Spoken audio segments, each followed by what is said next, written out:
You doing your show, and what did you say? Like spirit booster, that everyone I think can use a bit of spirit booster in all the various ways we can bring it forward. So, Yeah, yeah. yeah, no, it's and how do we let ourselves, you know, decompress for a second and get down to, I think, I just turned the recording device on. I want to welcome everybody to California Times. And hi, it's Guy Meyer with my very good friend Susan Kirsch, who is joining me here. It's now October of 2021. Time is flying, and we're going to review like some of the months of history and some of the California politics with Susan. And just in talking about the before I started recording about pressure and how are you doing and how are we all coping, and Susan and I were just saying that that we as humans we're all experiencing much the same pressures, even if we perhaps have different perceptions of where they come from or what we can do about them. No, Guy, I was thinking about your idea of the spirit boosters when I got your email, and it reminded me of a quote that has been a favorite quote for years and years now. And maybe it's a part of how I know I deal with some of the pressures thinking of this quote. It's from the German philosopher Goethe. And the quote is, "Whatever you can do or dream you can, begin it. Boldness has genius, power, and magic in it." And I think the temptation when we're feeling in the midst of chaos or the uncertainty or the confusion or the being beaten down, when we find that spark of an idea of what we could do to make a difference, you doing California Times, me doing Catalyst, like just all the people who we know who are doing little bits and pieces of something that they've dreamed that they could do, and they've gotten some start on it. And then, then we all go in fits and starts to get something really done. But I think it is that boldness that has the genius, power, and magic in it, as Goethe said. Yeah, I'm marveling at that beautiful quote that you, because we hit the word spirit booster, and I was saying something like that maybe we'll pull something out, and just that quote there, I feel like it's a gift to just hear those words, because I feel like that's absolutely right. And we don't know how we're kind of moving around and adjusting, and my daily steps and it's going to be for each of us individuals, and any other person who's listening in on this knows that in their own life it's their own path too. Many times we will not feel bold, and many times we'll feel the opposite, and yet we have to keep making those steps on a daily basis and rise as best we can. I think a part of that quote that's so appealing to me is that whatever you can do, and so that's completed in itself. If we have something we know we could do, but that he adds, or dream you could do. It's that initiative and that willingness to take risks, to try to do something, not having to know exactly what will happen next, but at least that initiative to, he says, begin it, get started, get moving. Exactly.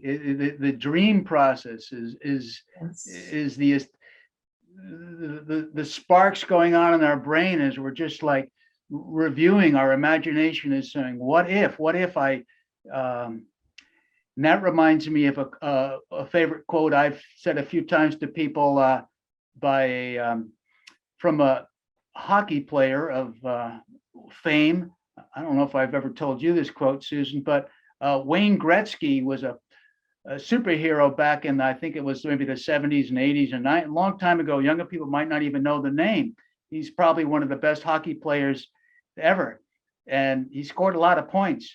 And in the interview, he said, 100% of the shots you don't take don't go in. It's a double negative, but he's saying take the shots. You Good. know, if you want to score some goals, just keep taking shots. Yes. Yeah. Not to risk, not to be too intimidated by the possibility of failure Yeah. so much as how our imagination can inspire us.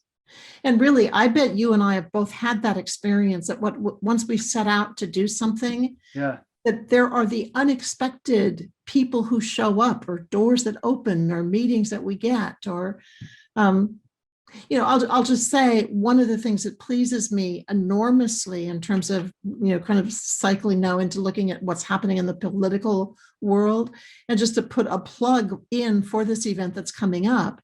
There's an organization called the Coalition of Sensible Taxpayers, with the abbreviation COST. So I am so delighted to be one of the panelists on a show a webinar that they're doing October 25th. And I will be a guest panelist along with Senator Mike McGuire, Assemblymember Mark Levine, and Marin's rep to ABAG and a member of the Novato City Council, Pat Eklund.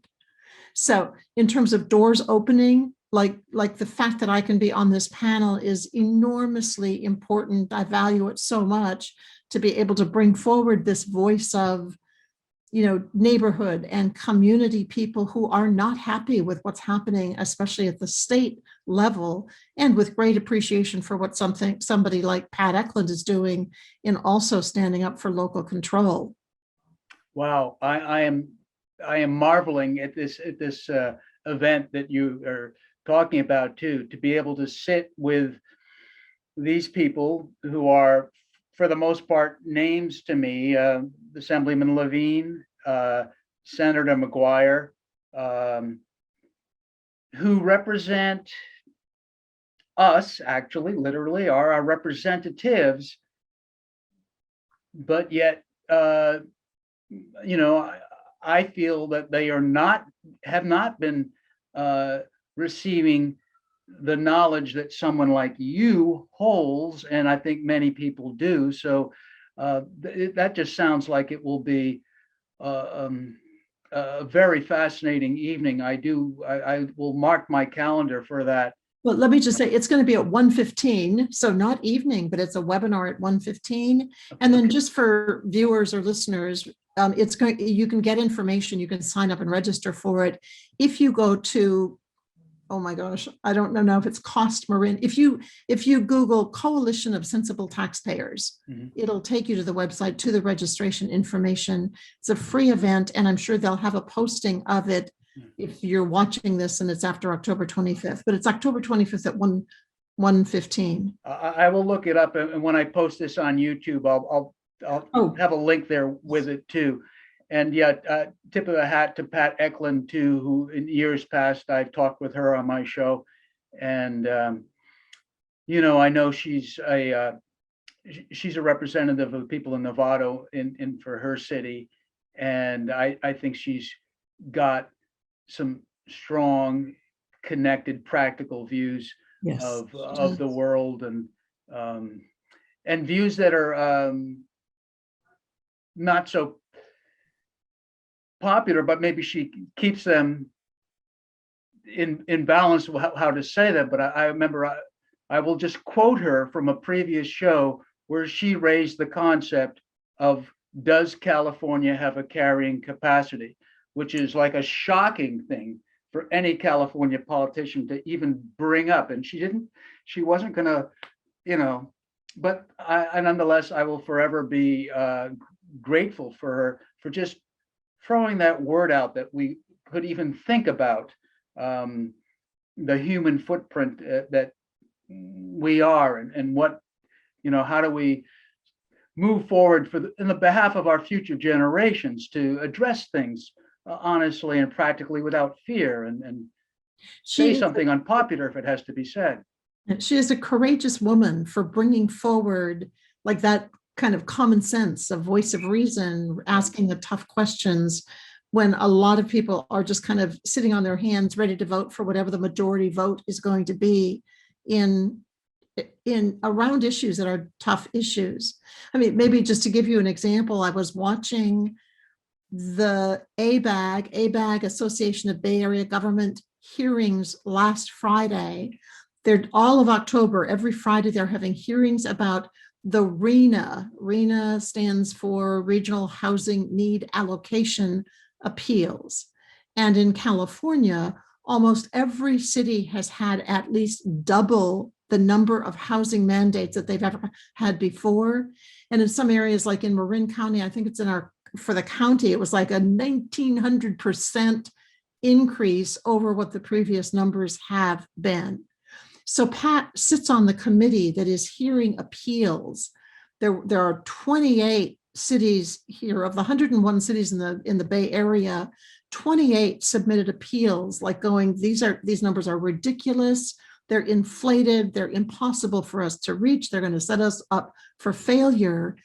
And Pat is in such a tough situation because she has been a part of the committee that it wasn't her vote, but the committee voted to accept a methodology, which is a very, very narrowly defined methodology with criteria that hardly anything that is going on in the city would apply.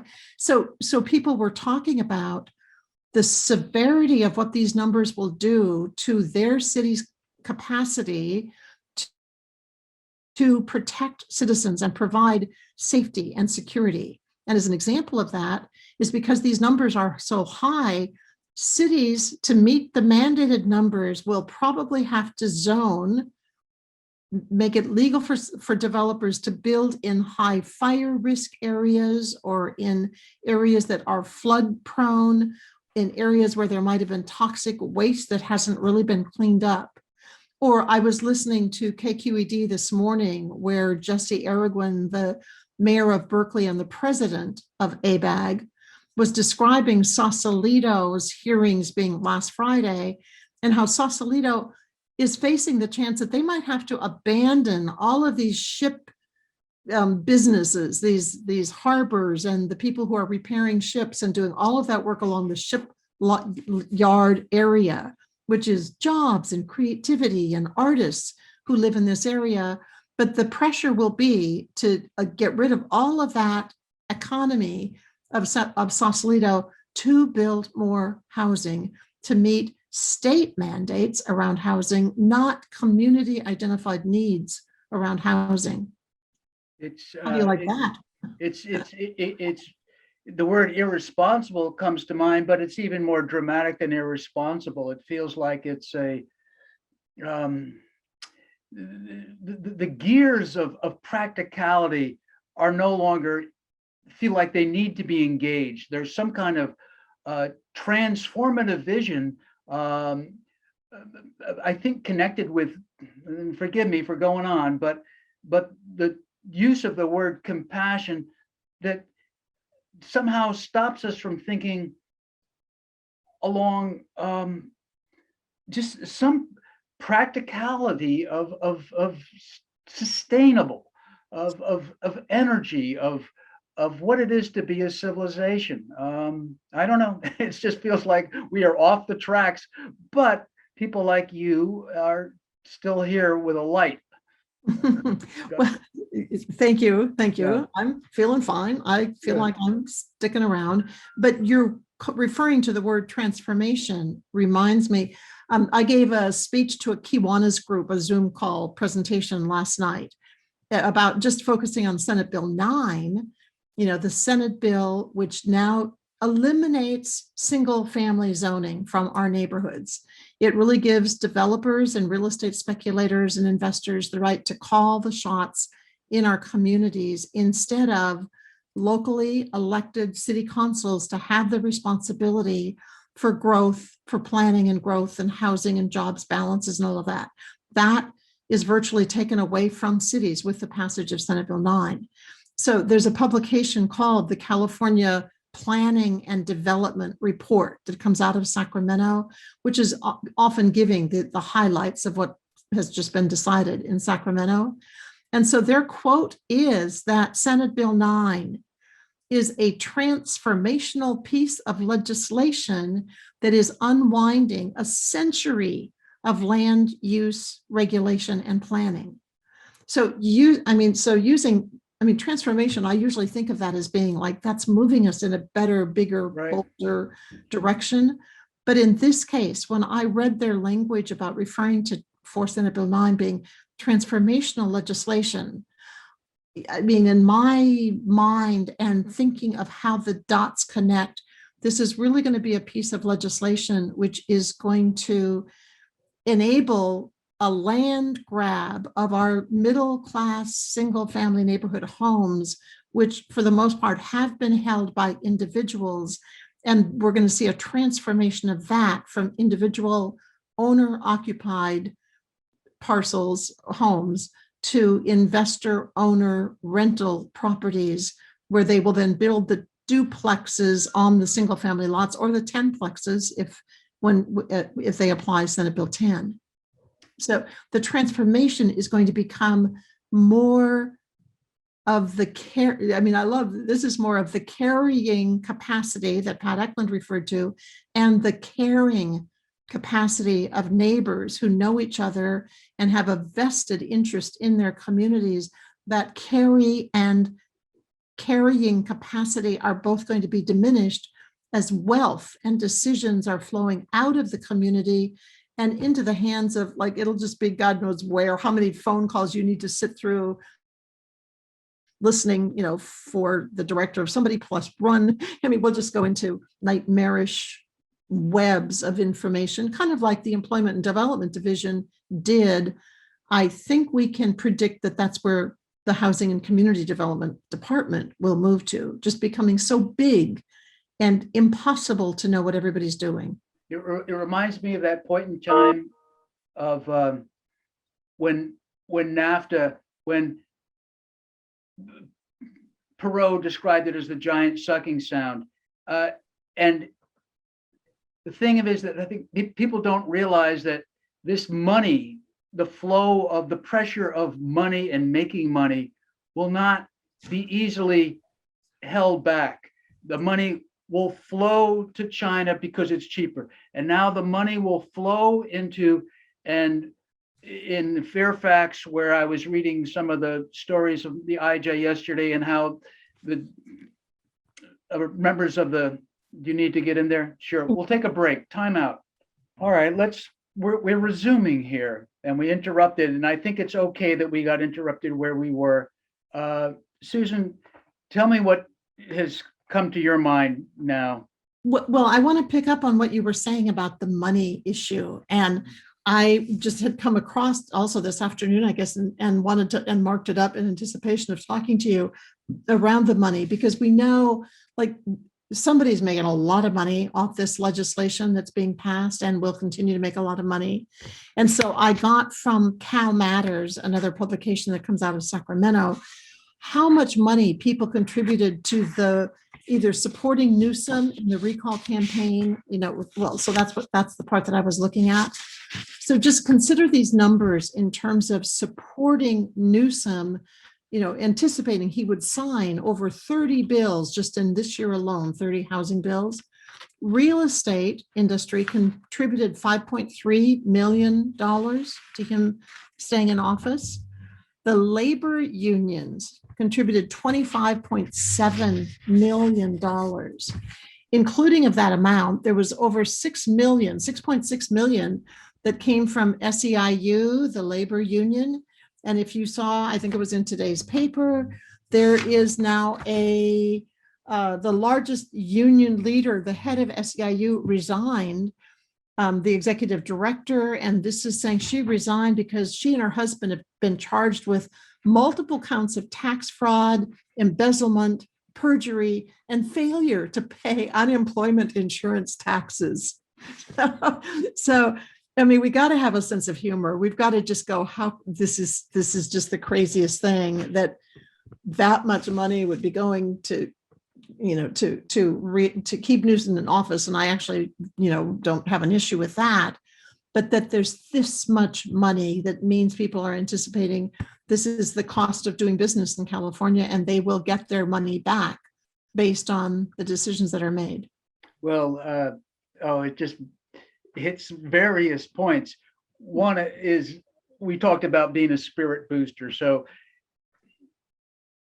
yeah, how do we lighten up with this world unfolding? I think, to me, what we've got to communicate, that I believe that you and I share this in common, and I think it's a sense that rather than diminish the power and responsibility of local communities, if we began to trust people and our own and this little democracy thing to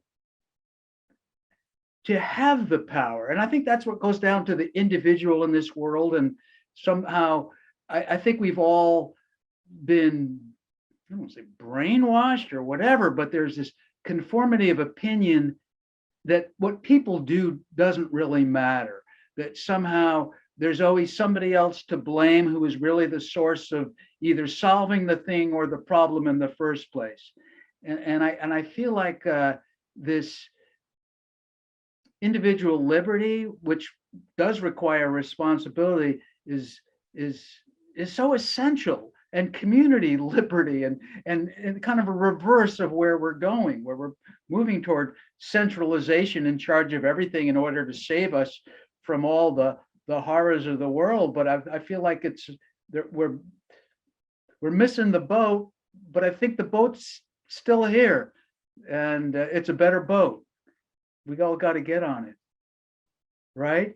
What do you think? I like that idea. And I think the idea that the boat is big enough, it can hold all of us, kind of like my image of inviting everybody to the table. The table is big enough to have room for many points of view, and that we can have respectful disagreements about strategies and tactics, but if we come together around the importance of just what it means to be human, that everybody is striving for, all of the safety issues. If you go back to Maslow, we do want shelter and food and clothing and all of the basics, but everybody also longs then to be able to learn and be educated and know how to behave within their world, moving up the pyramid to self-actualization. And that everybody, that's a part of human wiring, that we all want to do that.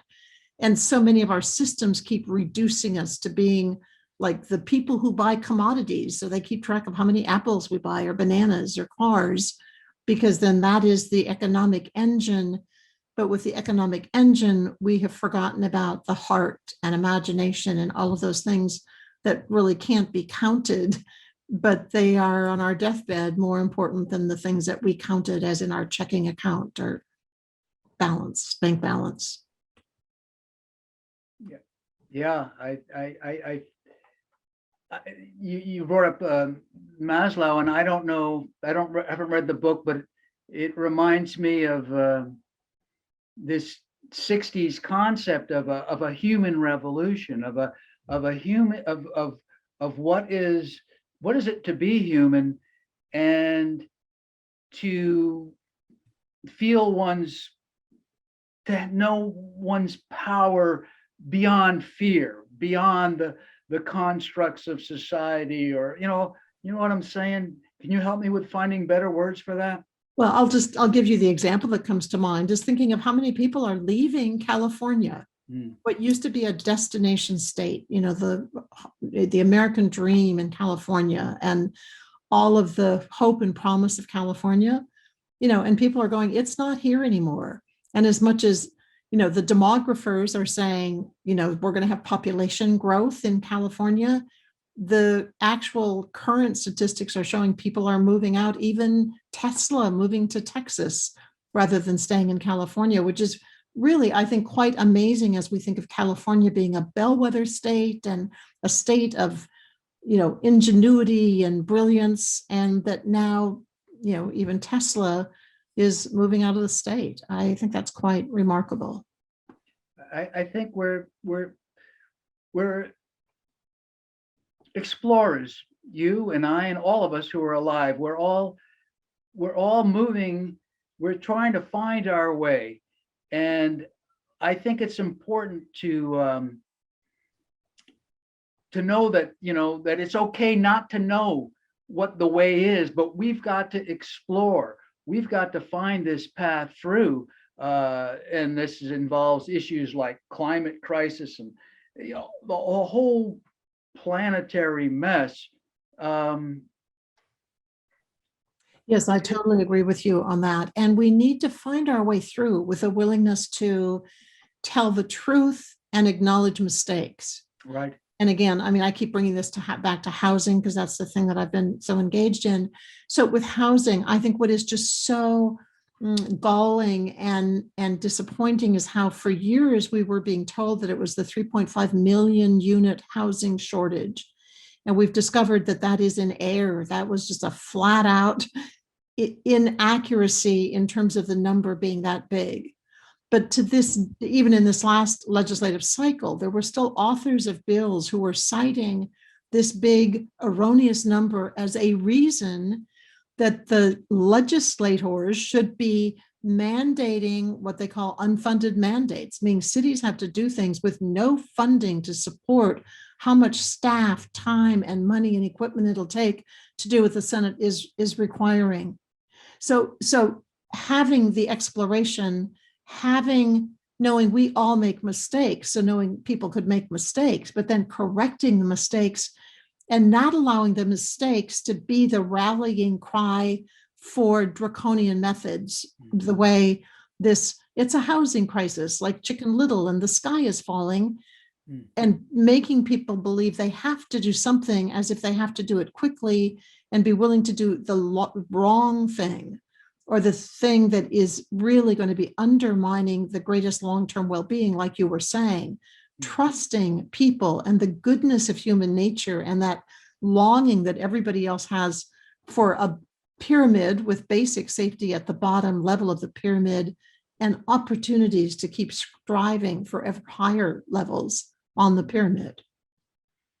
Well, I think we're going to wrap it up with that, Susan. I feel like there's just so many tangents that we could keep moving on and exploring here, but so good to have you.